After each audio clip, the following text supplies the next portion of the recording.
Assalamualaikum warahmatullahi wabarakatuh. Selamat siang Ibu Nurul dan teman-teman. Kami dari kelompok 4 mohon izin memaparkan hasil diskusi kelompok kami yang beranggotakan Jonathan Vittorio Ega Sujono dengan NPM 1910104022, Yosepin Alvina Saragih dengan NPM 1910104088, dan saya sendiri Mega Gita Puspita dengan NPM 1910104126. Baik, yang pertama kita akan membahas mengenai pengertian Good Corporate Governance. GCG atau Good Corporate Governance merupakan seperangkat peraturan dan upaya dalam memperbaiki suatu sistem dan proses yang ada dalam pengelolaan suatu organisasi, di mana terdapat penjelasan terhadap wewenang, hak, dan kewajiban seluruh pemangku kepentingan, baik dalam rapat umum pemegang saham, dewan komisaris, maupun direksi. Menurut Cain dan Shaw dalam Kaihatu tahun 2006, terdapat 4 komponen utama dalam konsep GCG, yaitu fairness atau kewajaran, transparansi atau transparansi, accountability atau akuntabilitas, dan responsibility atau tanggung jawab. Kemudian yang kedua ada perkembangan Good Corporate Governance. Good Corporate Governance awal mulanya dimulai pada tahun 1980 di Amerika Serikat sebagai reaksi atas para pemegang saham yang terancam kepentingannya, di mana banyak perusahaan mengalami skandal yang besar, sehingga konsep ini ada untuk melindungi, menjamin, dan mengamankan hak-hak para pemegang saham. Sedangkan di Indonesia, penggunaan konsep GCG ini dimulai sejak adanya krisis berkepanjangan yang melanda pada tahun 1997 yang berimbas pada hancurnya perusahaan-perusahaan yang tidak dikelola dengan baik. Baik, saya Jonathan Vittorio Ega Sujono akan menyampaikan materi mengenai perbedaan antara traditional dan new good corporate governance. Di tabel bisa teman-teman lihat di PPT ini, di mana terdapat perbedaan antara traditional dan new good corporate governance dibagi menjadi 4 dimensi. Yang pertama dimensi situational implementation atau implementasi situasional, strategic direction atau direksi strategis, integrated board management atau badan manajemen atau integritas, dan holistic monitoring atau pantauan yang menyeluruh. Nah, pada traditional corporate governance, untuk situational implementation adalah tidak adanya perbedaan antara perusahaan, industri, dan juga nasional. Sedangkan pada di New Corporate Governance, terdapat implementasi sesuai dengan konteks spesifik masing-masing perusahaan, yang mana tetap akan situasional berdasarkan jenis perusahaan atau industri yang dilakukan. Lalu yang kedua adalah strategis arahan.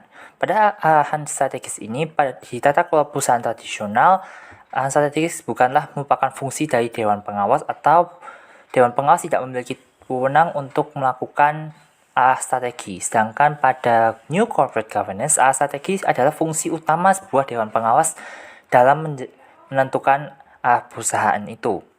Lalu ada papan terintegrasi pengelolaan, di mana hanya komite nominasi dan renumerisasi yang terisolasi di perusahaan publik. Sedangkan di tata kelola perusahaan baru, komite tata kelola SDM terintegrasi untuk pemilihan target, penilaian kompensasi, dan pengembangan Dewan Pengawas dan pengelola. Sedangkan yang terakhir adalah pemantauan yang menyeluruh, adalah bahwa tata kelola perusahaan yang tradisional hanya akan mengontrol untuk dimensi keuangan saja. Sedangkan untuk tata kelola perusahaan yang baru, pemantauan ini secara menyeluruh terhadap perspektif perusahaan, pemegang saham, klien, karyawan, dan publik. Jadi seluruhnya di bawah pemantauan yang menyeluruh untuk tata kelola perusahaan yang baru, sedangkan yang lama tidak. Berlanjut pada manfaat dari good corporate governance.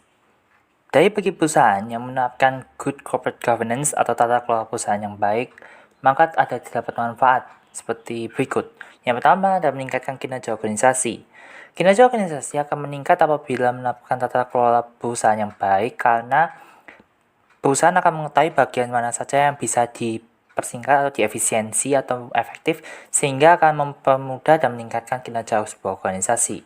Yang kedua adalah memperoleh dana pembiayaan yang lebih mudah dan tidak rigid. Memperoleh dana pembiayaan adalah hal yang penting bagi sebuah organisasi karena digunakan untuk mencapai tujuannya. Tidak rigid adalah itu Dari dana tersebut dan melihat tata kelola perusahaan yang baik, maka investor akan membentuk kepercayaan, dan itulah yang masuk dalam poin ketiga, yaitu meningkatkan kepercayaan kepada investor dan masyarakat. Investor dan masyarakat dan juga pemerintah mungkin akan melihat organisasi tersebut sebagai organisasi yang baik apabila tata kelola perusahaannya dilakukan dengan baik dan juga terdapat efisiensi yang tinggi. Demikian yang dapat saya sampaikan. Selanjutnya akan sampaikan rekan saya. Selanjutnya saya akan menjelaskan materi mengenai landasan teori Good Corporate Governance. Teori utama yang terkait dengan GCG adalah yang pertama ada agensi teori, di mana teori ini dikembangkan oleh Jensen dan Mackling pada tahun 1976.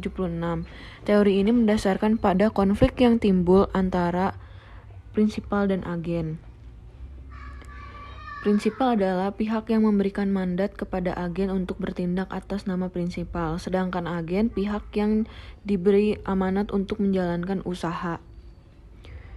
Yang kedua ada stewardship teori.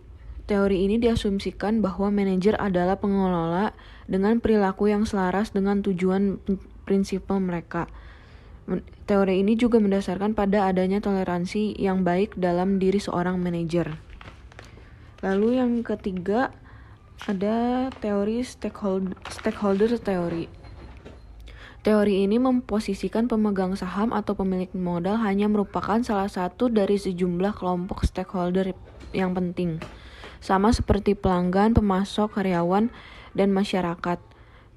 Teori ini juga mempertimbangkan hak-hak pemilik, biasanya menunjukkan mengapa hak ini dibatasi oleh kepentingan stakeholder lainnya.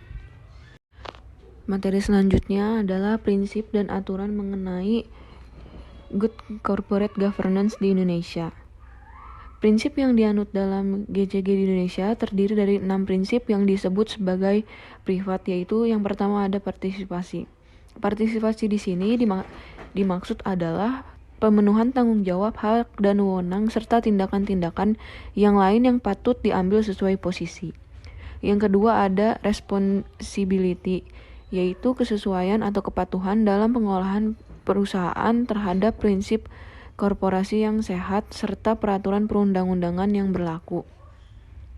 Yang ketiga ada independensi, yaitu keadaan atau posisi di mana kita tidak terikat dengan pihak manapun dan juga menunjukkan sikap bebas yang tidak terpengaruh oleh kepentingan pihak tertentu atau kelompok serta organisasi tertentu.